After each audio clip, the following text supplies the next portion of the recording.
know who thought up the bingo signs, but they should be fired. Michael, this is an indictment, in my opinion, on the Democratic leadership. I talked to a lot of members during they was texting. Oh my God.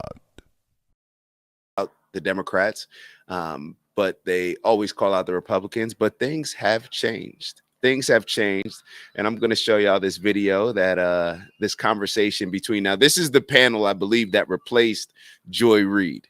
This is the panel that replaced Joy Reid, and now they're even critiquing the behavior of the Democrats at President Trump's address to Congress. So let's get into this a little bit. Joining us now is Claire McCaskill, former U.S. Senator from Missouri, and Elise Jordan, former aide to the George W. Bush White House and State Department. Both are MSNBC political analysts. Who want to go first? Welcome very much. Well, that was rich. This whole evening was just filled with a lot of stuff. At least. And I may fast forward at certain points because it's a long video. So I just want y'all to make sure, I want to make sure that y'all see certain parts of it. I want to start with you on an aspect of this, which I thought was, how should we put it, rich. It was a rich moment for me when Trump talked about an unelected bureaucracy. Let's take a quick listen to that.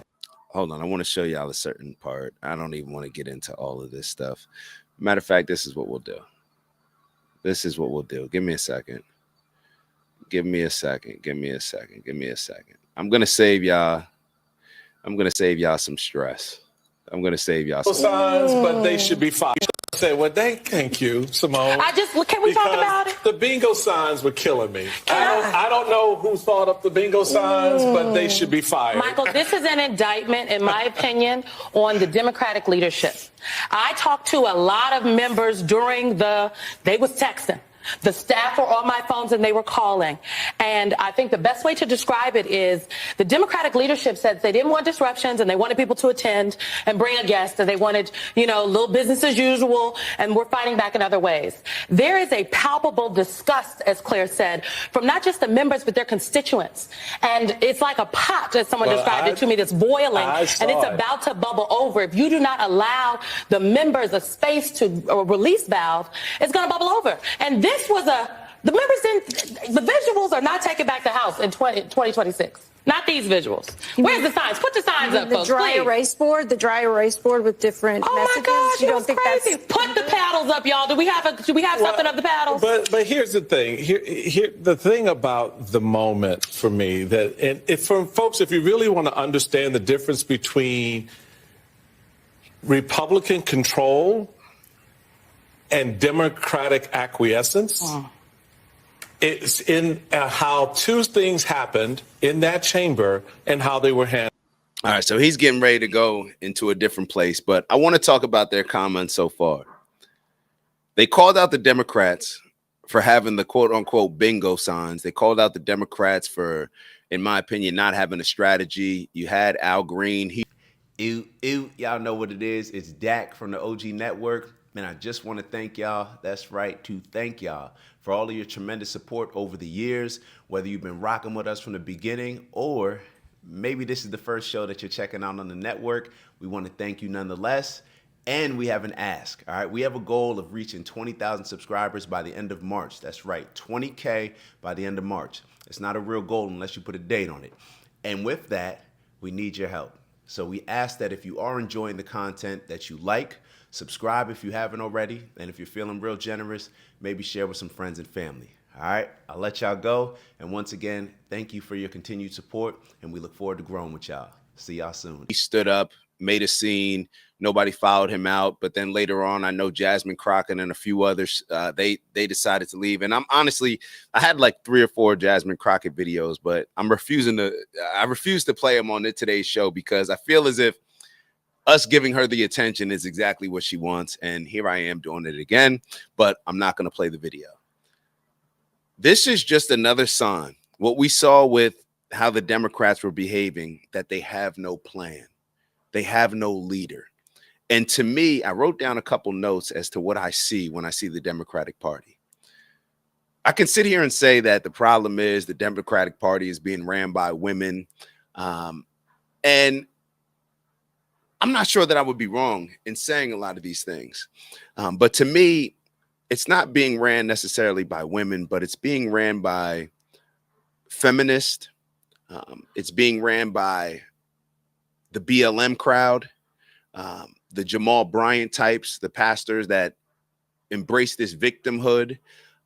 It's being run by a bunch of victims that have no foundational principles outside of embracing their victimhood and the fact that the Republicans, everything that they do is bad. So therefore, we're just going to oppose them. They have no plan. We've talked about on previous videos that, okay, if the 2025 project was so bad, and if we really believe that that's what Trump is pushing and was going to push, where's the Democratic plan? We are seeing what happens when a team gets into a game and doesn't have a plan. We're seeing what happens when you throw somebody in the water without a life vest and half the people can't swim and the other people, they can't tread water. And there is no plan. There's no plan. There's just emotional responses to everything. And when I say that there's emotional responses to everything, that's almost how I see when I say it's a more feminized led party based on the actions that they're making. I hate to sit here and talk about how women are more emotional and all these different things. I think that it separates in a few different ways, where I've talked about how Democrats have used Black women specifically like pawns. They've used the minorities, AOCs. They've used the Jasmine Crockett's. They use the Ayanna Presleys. They use what's the older lady's name? I forget. What's the older lady, that the Black lady on the Democratic team? Maxine Waters. They use these Black women, in my opinion, to be the fierce, ferocious warriors in the Democratic Party, no different than a Joy Reid, in order to push super emotional responses to any and everything that the Republican Party does. And when I looked at the bingo signs, when I looked at them deciding to not praise certain things and them deciding to walk out, had they walked out, even with the Al Green and his outburst, I thought it was more emotionally based rather than a logical approach. When you make the decision to not stand for a 13-year-old that was given the dream of their lifetime as a cancer survivor, to me, the only way you can justify that in your mind is when you are so emotionally driven and triggered by the person that's giving the 13-year-old the opportunity, that in your mind, you're like, no, I'm not standing for that. Anything that they do on that side is the opposition. So therefore, a 13-year-old, no, we're against that as well. And we'll justify it however we need to. So that's kind of how I'm seeing things. And apparently when you have MSNBC and this gentleman that we're looking at right now, who I've described as being one of the sassies, in my opinion, condemning the Democratic Party, just think about how far they've gotten, how far they've gone, to the point where even MSNBC is calling out their behaviors and their actions. So let's move forward. Let's get into some of these Charlie Kirk clips with Gavin Newsom. I think that these are very, very interesting. And we're going to start off talking about how Gavin Newsom is actually facing a lot of backlash from the entitled trans community. At least these few people. I'm not talking about everybody who's trans. I guess I have to always say that. I'm talking about the movement rather than the people. But take a look at this and you guys give me your thoughts, because it is just completely insane the amount of entitlement that a lot of these groups feel. And I blame the Democrats for giving them this type of entitlement. And that may be a reoccurring theme on this show. So let's take a look at it and you guys give me your thoughts. Let's just, after President Trump's address to... Wait, I'm sorry. Hold on. That's the wrong daggone video. Oh, wait, hold on. No, I'm not going to play that one. All right. So I had no, my fault. No, we're not going to do that. Stick to the script, bro. Stick to the script. All right, we're going to play the Charlie Kirk video. And we're not gonna. My fault. That's my bad. That's Ew, it's Dak. Just want to thank you for checking out our video and visiting the OG Network. If you enjoyed the video, please make sure that you give us a like.